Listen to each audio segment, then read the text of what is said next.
Selamat pagi Bapak Ibu Saudara sekalian. Satu sukacita kita bisa beribadah bersama-sama.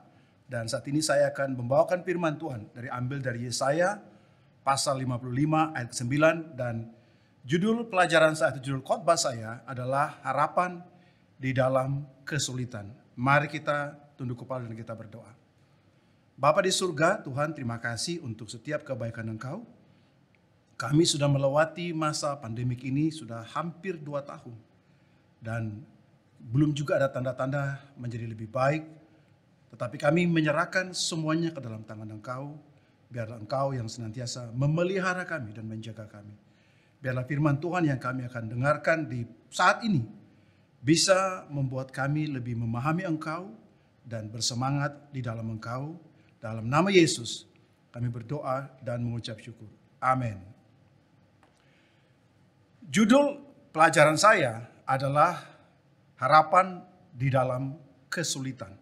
Nah, saya merasa judul ini masih relevan dalam keadaan kita sekarang maupun juga dalam keadaan kita di masa depan.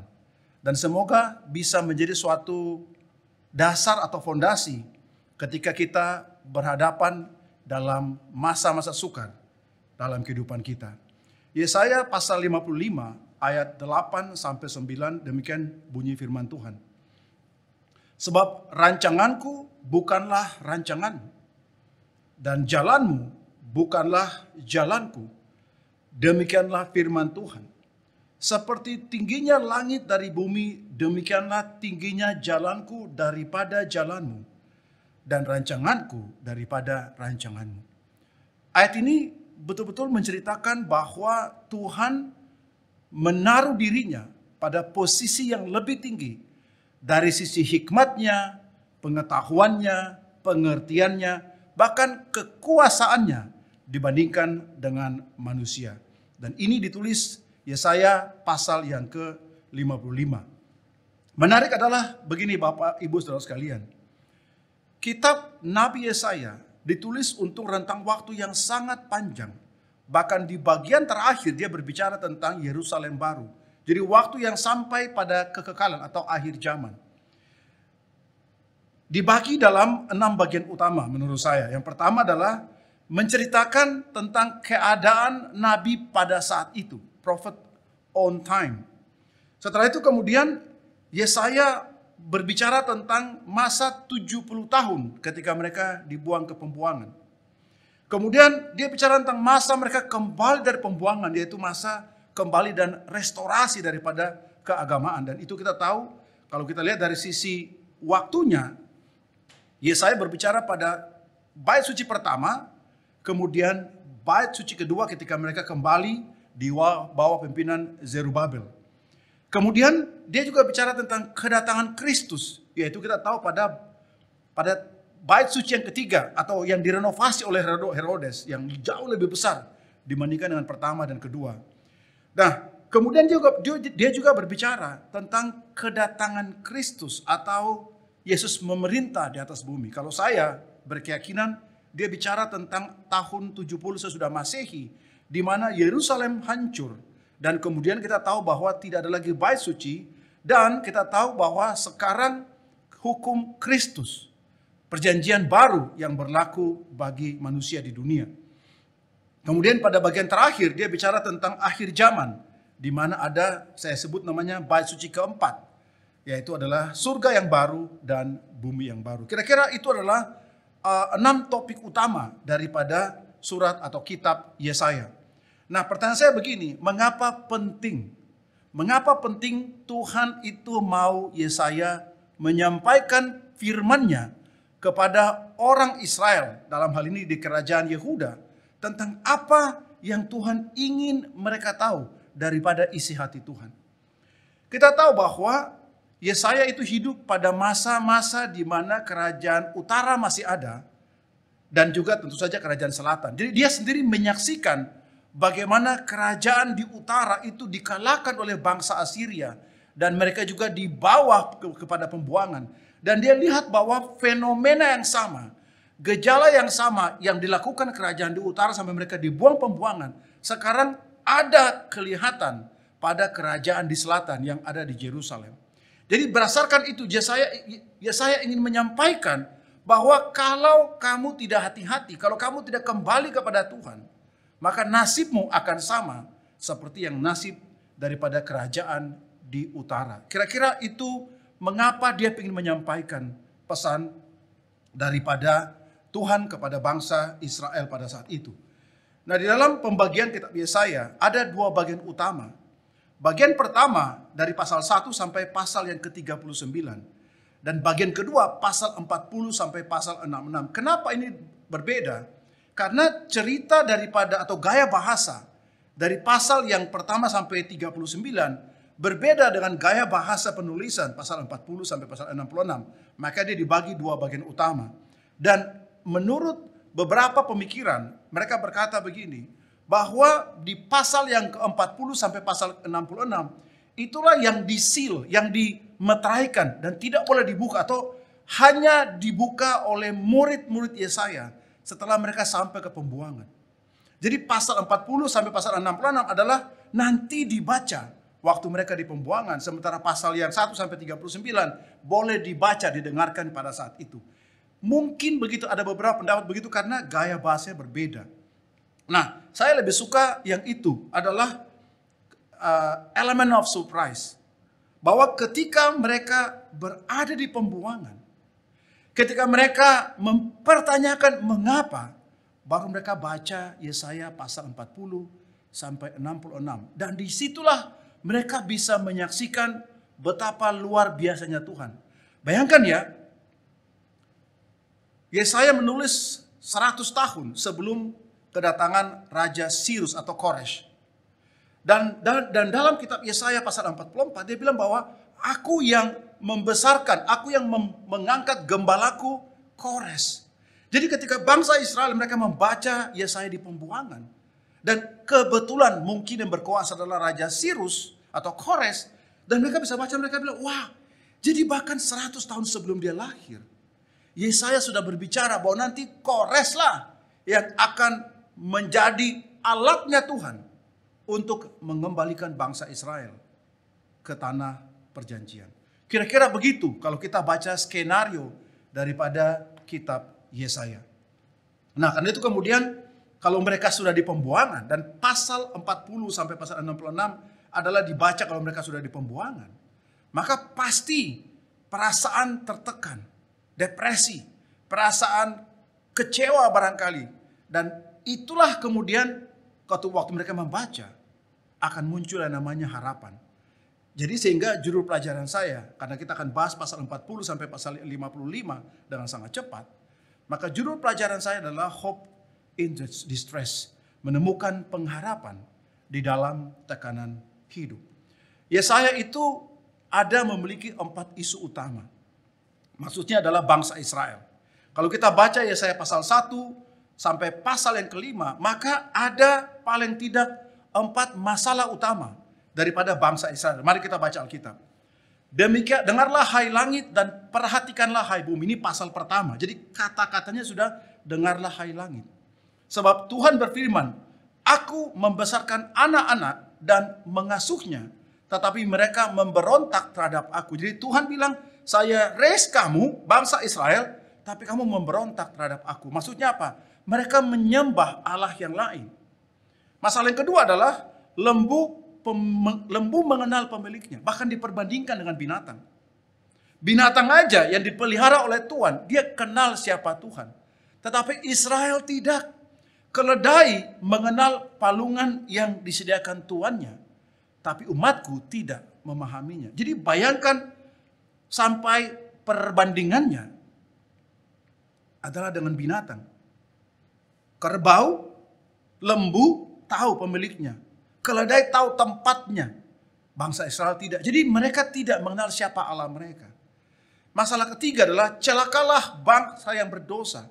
Kaum yang syarat dengan kesalahan, keturunan yang jahat-jahat, anak-anak yang berlaku buruk. Mereka meninggalkan Tuhan, menista yang Maha Kudus Allah Israel, dan berpaling membelakangi dia. Masalah ketiga adalah masalah dosa. Menyembah Allah lain, tidak benar-benar mengenal siapa Tuhan mereka, dan bahkan hidup dalam dosa. Nah, mungkin juga tanpa kita sadari kekristenan pada zaman ini mungkin juga sudah mengarah ke arah sana, di mana orang melakukan sesuatu dalam kehidupan keagamannya, tetapi dia sebenarnya tidak mengenal Allah itu. Mungkin dia menyembah Yesus yang namanya Yesus, tetapi Yesus yang dia sembah dalam pemikiran dia tidak sama dengan Yesus dalam Alkitab. Walaupun sumbernya sama. Mungkin Allah yang dia sembah adalah Allah yang dia ciptakan teorinya sendiri berdasarkan ayat Alkitab yang dia putar balikan. Sehingga kelihatannya dia menyembah kepada Yahweh. Tetapi mungkin bukan Yahweh yang dia sembah, tapi Allah atau orang lain atau bentuk lain yang dia ciptakan sendiri. Masalah yang keempat, di ayat yang ke-13 sampai 15. Jangan lagi membawa persembahan yang tidak sungguh, sebab baunya adalah kejijikan bagiku. Kalau kamu mengadakan perayaan bulan baru dan Sabat atau mengadakan pertemuan-pertemuan, aku tidak tahan melihatnya. Karena perayaanmu itu penuh kejahatan. Jadi bayangkan, orang itu celebrate hari-hari raya agama. Kita baru selesai Natal, orang celebrate Natal. Kelahiran Tuhan Yesus, Paskah, Pentakosta, apapun itu namanya. Tapi di mata Tuhan, Tuhan bilang, saya jijik. Saya lihat ini bukan satu hal yang bagus, tapi kekejian. Perayaan bulan barumu dan pertemuan yang tetap. Aku benci melihat. Bayangkan orang mau beribadah kepada Tuhan. Tuhan bilang, saya benci lihat itu. Bukankah bagus datang beribadah? Tuhan bilang, enggak, saya benci. Aku benci melihatnya. Semuanya itu menjadi beban bagiku. Aku telah payah menanggungnya. Tuhan bilang, aduh, kamu datang berdoa kepada saya terbeban karena saya enggak suka. Seperti gini, kita memberikan sesuatu kepada seseorang, melakukan sesuatu kepada seseorang, dia enggak suka sebenarnya. Dan dia tidak bisa tolak karena dia tidak bisa menahan atau mengontrol apa yang dilakukan orang lain. Tapi bagi dia, aduh beban banget. Karena dia tidak suka apa yang dilakukan itu. Apabila kamu menadakan tanganmu untuk berdoa, aku akan memalingkan mukaku. Bahkan sekalipun kamu berkali-kali berdoa, aku tidak akan mendengarkannya. Sebab tanganmu penuh dengan darah. Bahkan ketika orang berdoa, Tuhan bilang, enggak, saya tidak mau dengar, saya buang muka saya. Pernah kita bicara kepada orang, Tuhan bilang, dia buang muka tidak mau lihat. Itu perasaan Tuhan atas isu bangsa Israel. Jadi isu yang keempat atau masalah keempat adalah mereka mempraktikkan keagamaan mereka, tetapi tanpa hidup benarnya. Seorang boleh merayakan semua kegiatan-kegiatan keagamaan, tetapi tanpa hidup benar. Inilah jadi masalah. Dan inilah 4 masalah. Sehingga kenapa bangsa Israel akhirnya kemudian datang surat Yesaya untuk memberitahukan perasaan Tuhan dan apa yang akan terjadi kalau mereka tidak bertobat. Jadi sekali lagi saya kembali kepada gambar ini. Kita lihat bahwa ada bagian pertama yang dibacakan, ada bagian kedua yang dibacakan nanti. Dan bagian kedua itu berisi tentang comfort daripada Tuhan. Bagian pertama penghakiman, bagian kedua comfort, di mana orang bisa lihat Allah yang sungguh-sungguh. Bagaimana pembebasan itu dijanjikan, kemudian pembebasan itu kemudian disediakan, dan mereka mengalami atau merasakan namanya pembebasan itu. Jadi ada namanya bagian kedua, orang bisa melihat God's grace, God's compassion, dan bahkan kemuliaan Tuhan. Dan yang sekali lagi itu dibaca ketika mereka berada dalam pembuangan. Karena itu kemudian pasal yang ke-40 itu ditulis harusnya nanti waktu mereka di pembuangan. So to the exile, kepada yang sudah di pembuangan. Ini perasaan mereka. Inilah perasaan mereka. Yesaya pasal 40 ayat 27. Mengapakah engkau berkata demikian hai Yakub, dan berkata begini hai Israel, hidupku tersembunyi dari Tuhan dan hakku tidak diperhatikan Allahku. Ketika orang berada dalam keadaan tertekan, maka yang pertama adalah pasti kalau orang benar dia akan berteriak kepada Tuhan. Tapi ada orang berteriak kepada Tuhan bukan meminta pertolongan, tetapi mempertanyakan Tuhan. Mengapa Tuhan menyembunyikan diri daripadaku, dan mengapa Tuhan tidak memperhatikan hakku? Saya seorang murid Tuhan. Saya seorang orang Kristen. Saya adalah anak-anak Tuhan. Mengapa Tuhan membiarkan keadaan ini terjadi dalam hidup saya? Karena inilah hak saya sebagai seorang percaya. Kita menuntut hak, tetapi bukannya yang sebaliknya. Mereka komplain, mereka bersungut-sungut mempertanyakan. Barangkali ini juga bisa menjadi bagian dalam kehidupan kita ketika kita mempertanyakan Tuhan dalam masalah-masalah yang sedang kita hadapi, entah itu apa saja. Dan inilah jawaban daripada Tuhan di pasal 40 ayat selanjutnya. Siapa yang menakar air laut dengan lekuk tangannya dan mengukur langit dengan jengkal, menyukat debu tanah dengan takaran, menimbang-nimbang gunung-gunung dengan dasing atau bukit-bukit dengan neraca? Siapa yang dapat mengatur roh Tuhan dan memberi petunjuk kepadanya sebagai penasihat? Siapa kamu dan saya yang bisa menasihati Tuhan? Siapa mereka bangsa Israel yang bisa berkata harusnya begini Tuhan, bukan begitu Tuhan? Pernah kita punya perasaan begitu? Harusnya begini Tuhan, bukan begitu Tuhan. Siapa kita yang bisa mengatur roh Tuhan dan memberi petunjuk kepadanya sebagai nasihat? Siapa kita bisa menasihati Tuhan? Kepada siapa Tuhan meminta nasihat untuk mendapatkan pengertian? Dan siapa yang mengajar Tuhan untuk menjalankan keadilan? Tuhan, kenapa ini kan tidak adil Tuhan? Siapa kita yang bisa bilang Tuhan mana adil dan mana tidak adil? Atau siapa mengajar dia pengetahuan dan memberi dia petunjuk supaya bertindak dengan pengertian? Siapa kita yang bisa mempertanyakan mengapa firman Tuhan begitu? Siapa kita untuk kita bisa berkata bahwa jangan-jangan ini ada salah di sana. Jangan-jangan Tuhan tidak berkata begitu. Siapa kita yang bisa mempertanyakan dan berkata bahwa pengetahuan Tuhan tidak cukup baik untuk memahami keadaan saya pada saat ini. Kemampuan Tuhan untuk memahami manusia tidak cukup baik dibandingkan dengan masalah yang saya hadapi saat ini. Siapa kita? Dan inilah jawaban daripada Tuhan. Siapa kamu? Pasal 40, 18-19. Jadi dengan siapa hendak kamu samakan Allah? Dengan apa yang kamu anggap serupa dengan dia? Dengan apa yang dapat kamu anggap serupa dengan dia? Patungkah? Tukang besi menuangnya dan pandai emas melapisnya dengan emas, membuat rantai-rantai perak untuknya. Emang bisa disamakan Tuhan dengan gambaran Tuhan yang kita buat? Emang kita bisa samakan antara apa yang kita alami dibandingkan dengan firman Tuhan? Karena Tuhan dalam firman-Nya itu tidak bisa disamakan dengan bahkan Tuhan-Tuhan yang kita buat dalam konsepsi pemikiran kita. Kalau zaman dahulu betul-betul bentuk fisiknya. Tapi sekarang mungkin Tuhan yang kita buat adalah Tuhan menurut definisi kita. Tuhan menurut pertumbuhan antropologi manusia. Tuhan berdasarkan pertumbuhan teknologi dan kemudian kita mengubah konsep Tuhan itu berdasarkan pengertian kita. Siapa kita? Dengan siapakah? Pasal 40, 24-26. Dengan siapa hendak kamu samakan aku? Seakan-akan aku seperti dia, firman yang maha kudus. Mau disamakan siapa Tuhan itu yang maha kudus itu? Arahkanlah matamu ke langit dan lihatlah. Siapa yang menciptakan semua bintang itu dan menyuruh segenap tentara mereka keluar sambil memanggil nama mereka sekaliannya?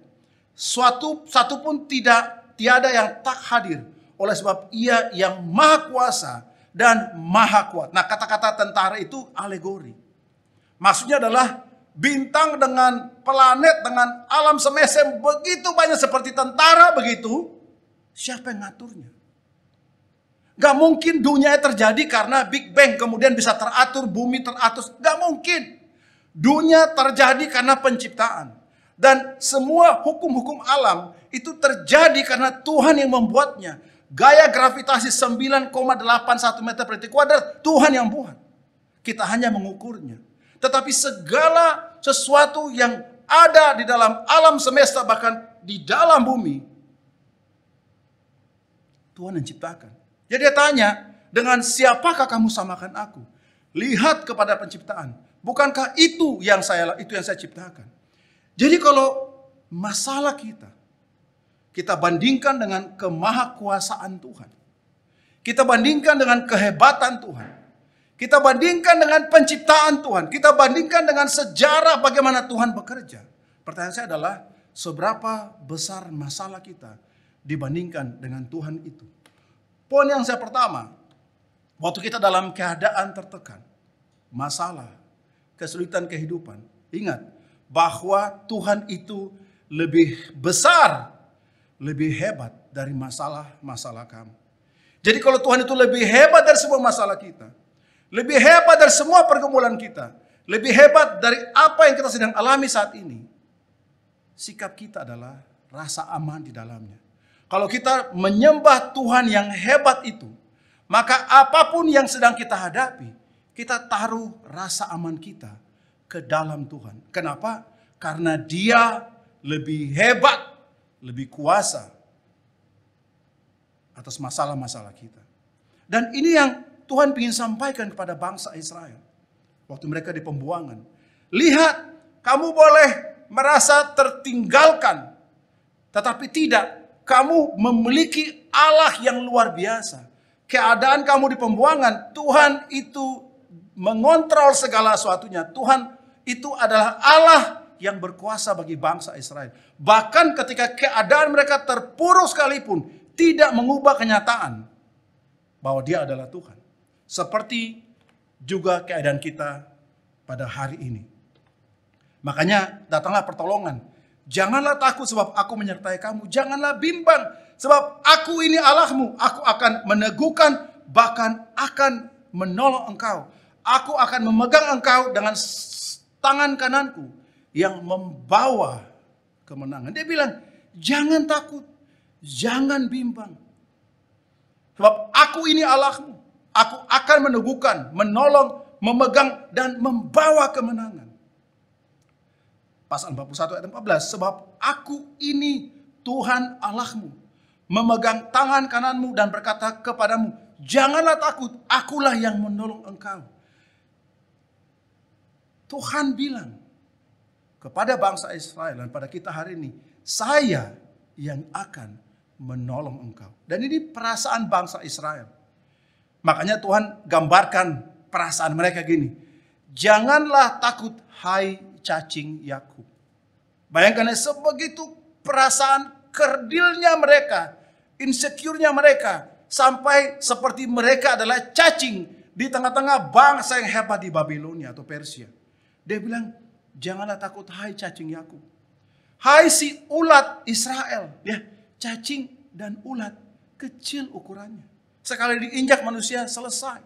Tetapi Tuhan bilang, janganlah takut walaupun kamu dalam keadaan yang terpuruk sekalipun. Janganlah takut. Akulah yang menolong engkau. Demikianlah firman Tuhan. Dan yang menebus engkau ialah yang Maha Kudus Allah Israel. Amin. Itu adalah pertolongan Tuhan. Jadi kalau Tuhan itu Maha Kuasa dan Tuhan itu bertindak bagi anak-anak yang Dia kasihi dan yang mengasihinya, mengapa kita takut? Mengapa kita bimbang? Walaupun kita merasa kerdil, kecil sekalipun, Tuhan bilang jangan takut. Walaupun kamu kecil sekalipun, Tuhan bilang saya akan menolong engkau dan menebus engkau. Demikianlah firman Tuhan semesta alam. So inilah yang Tuhan ingin sampaikan. Bahwa bangsa Israel, kamu jangan takut. Kita juga pada hari ini jangan takut, jangan bimbang. Karena Allah kita lebih besar daripada segala masalah kehidupan yang sementara kita hadapi pada saat ini. Yang kedua, kita akan baca yang kedua di pasal yang ke-42. Kita lihat. Kemudian dia berubah di pasal 42 sampai pasal selanjutnya. Berkali-kali Tuhan kasih kata-kata aku ini. Pasal 42 ayat 6. Aku ini Tuhan. Telah memanggil engkau untuk maksud penyelamatan. Telah memegang tanganmu. Aku telah membentuk engkau dan memberi engkau menjadi perjanjian bagi umat manusia. Menjadi terang untuk bangsa-bangsa. Aku ini Tuhan.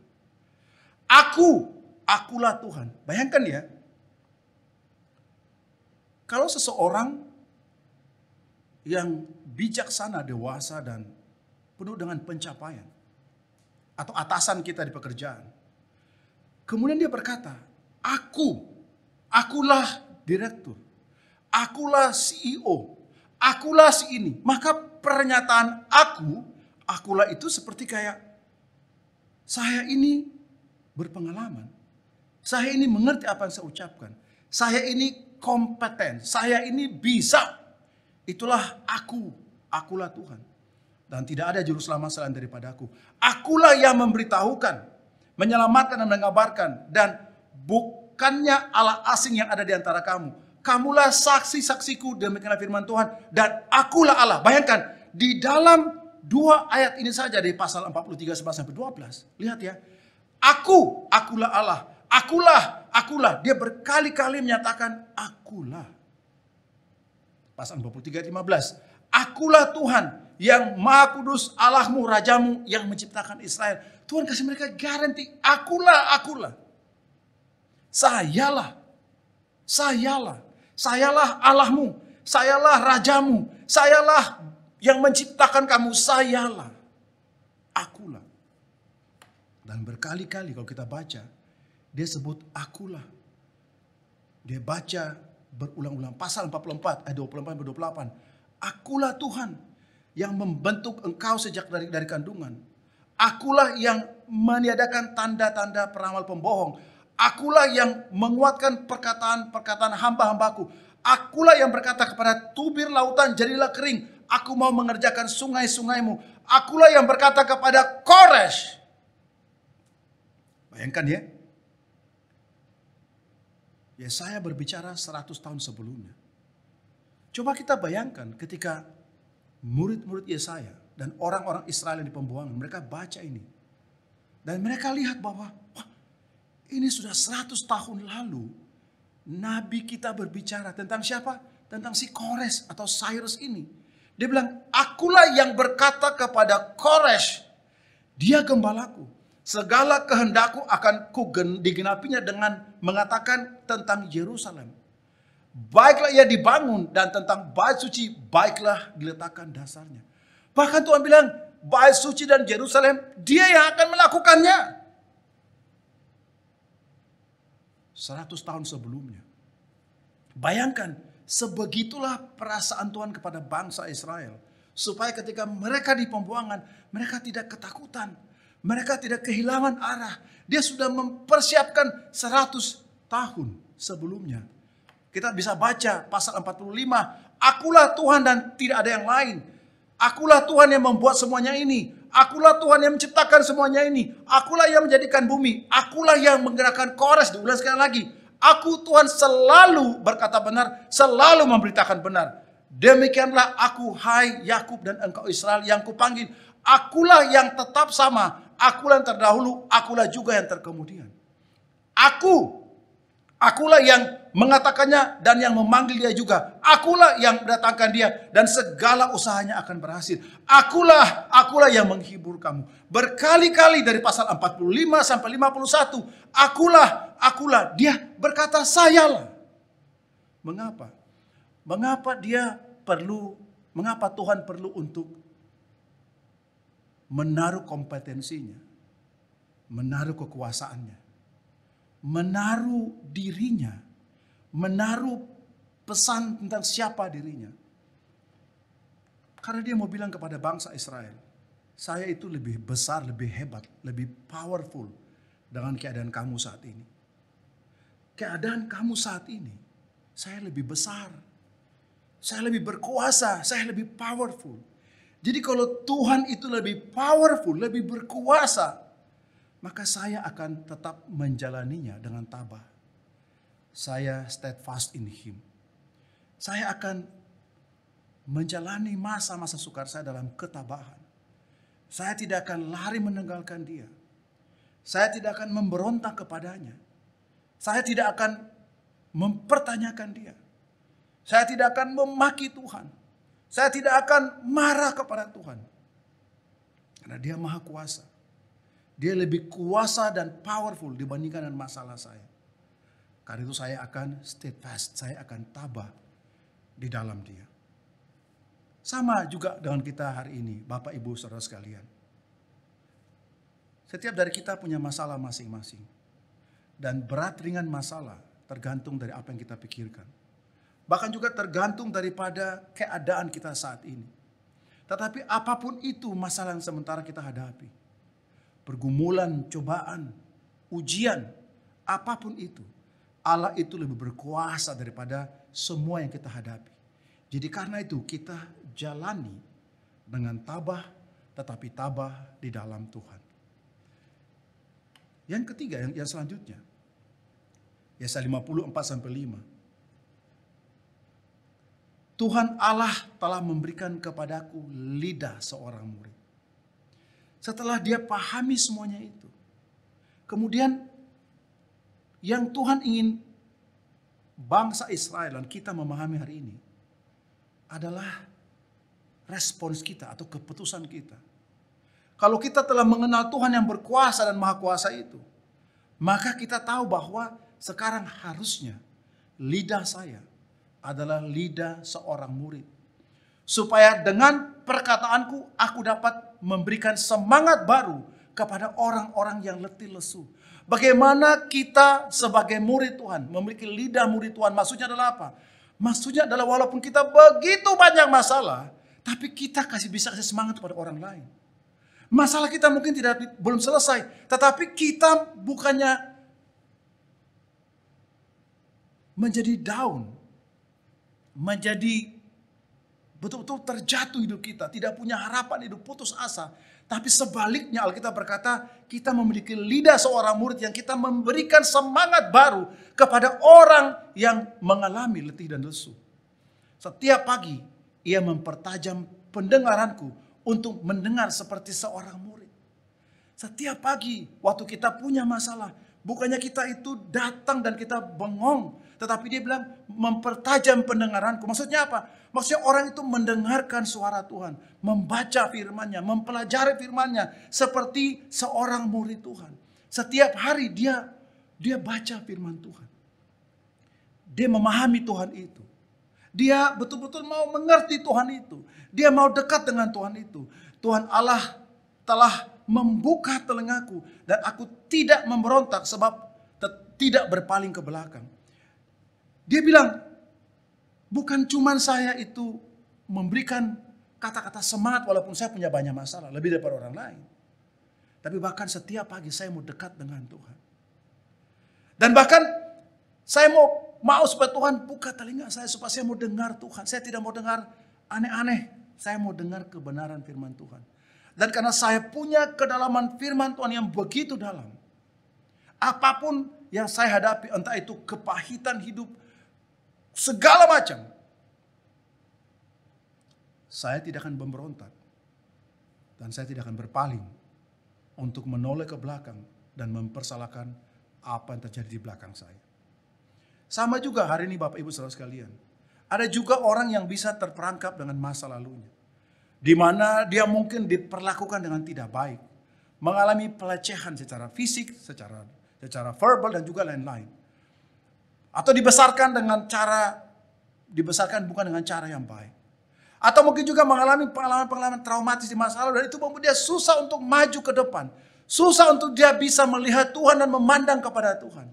Maka Tuhan bilang, maka ini orang seperti adalah orang yang selalu mau lihat ke belakang.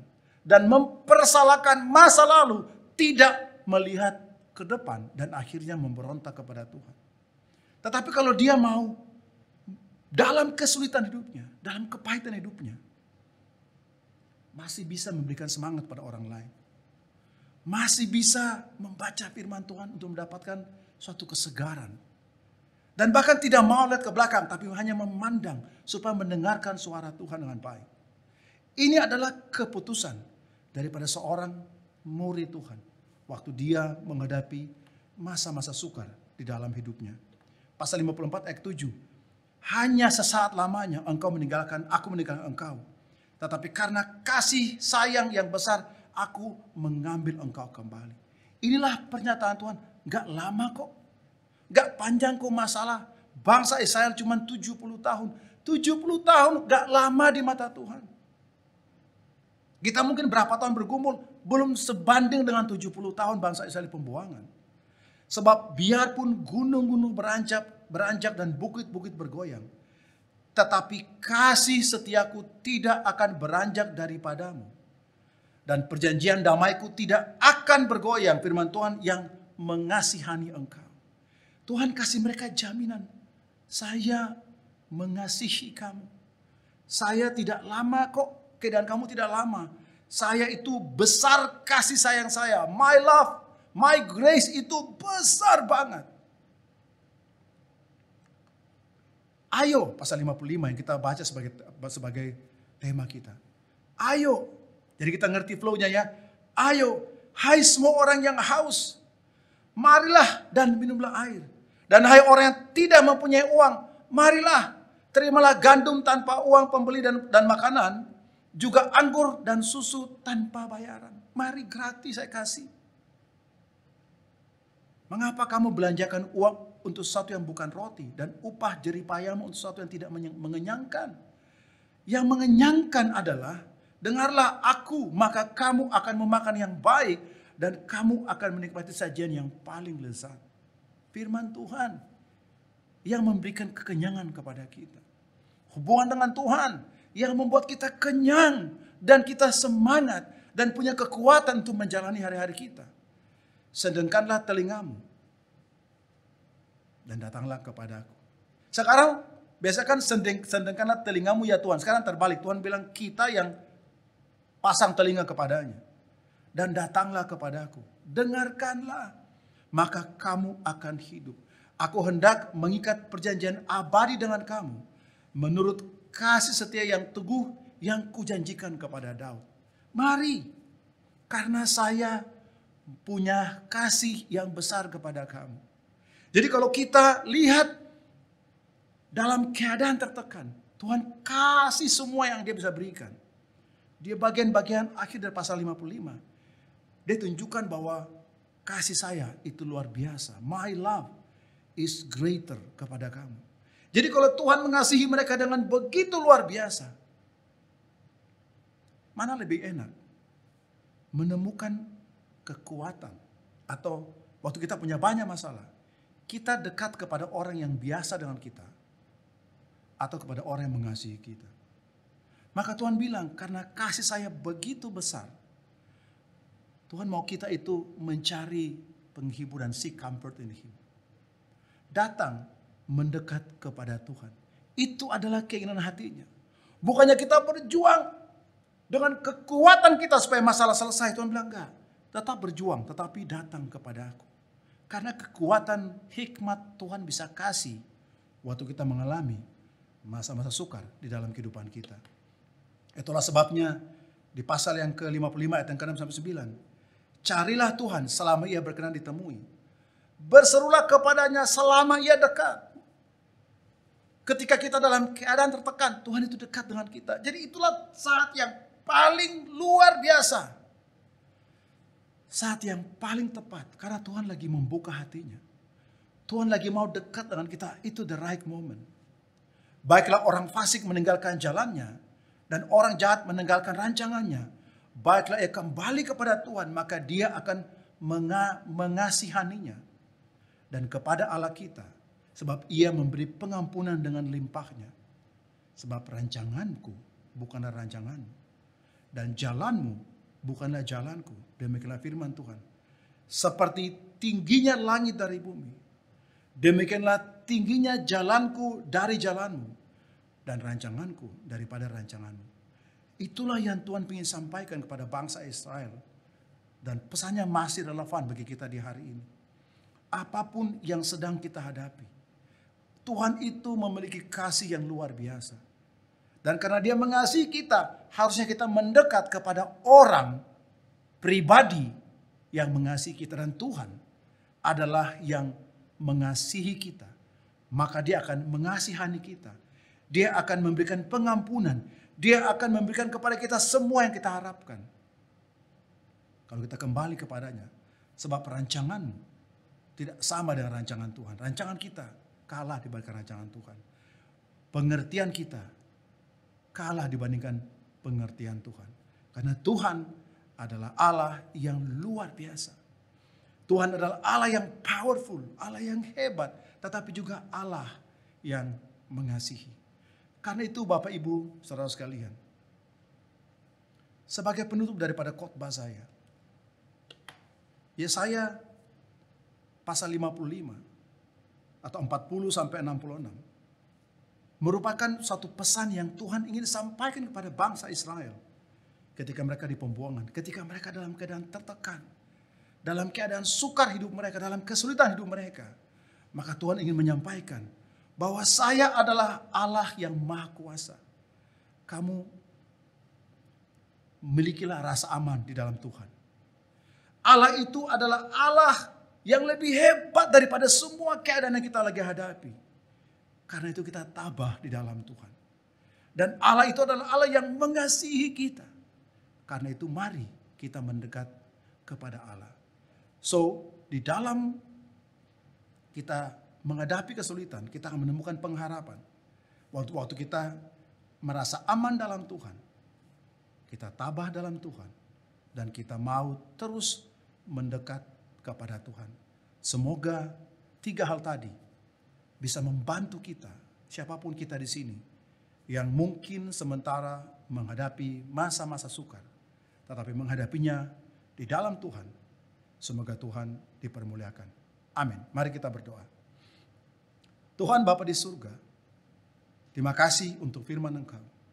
Terutama pada masa-masa yang sukar seperti begini. Bagi kita yang mungkin sementara menghadapi masalah yang berat dalam kehidupannya. Ajari kami semua untuk memiliki keyakinan dan kami mau membangun rasa aman kami dalam Engkau. Dan kami mau menghadapi dan menjalani kehidupan ini dengan tabah dalam Engkau. Dan bahkan Tuhan, kami tahu karena Engkau begitu mengasihi kami. Kami mau senantiasa mau berjuang dekat dengan Engkau. Dan inilah Tuhan yang Engkau ingin sampaikan kepada bangsa Israel melalui Nabi Yesaya. Dan juga ingin sampaikan kepada kami. Supaya kami memiliki sikap hati yang sama. Dalam nama Yesus kami berdoa dan mengucap syukur. Amin. Tuhan memberkati kita.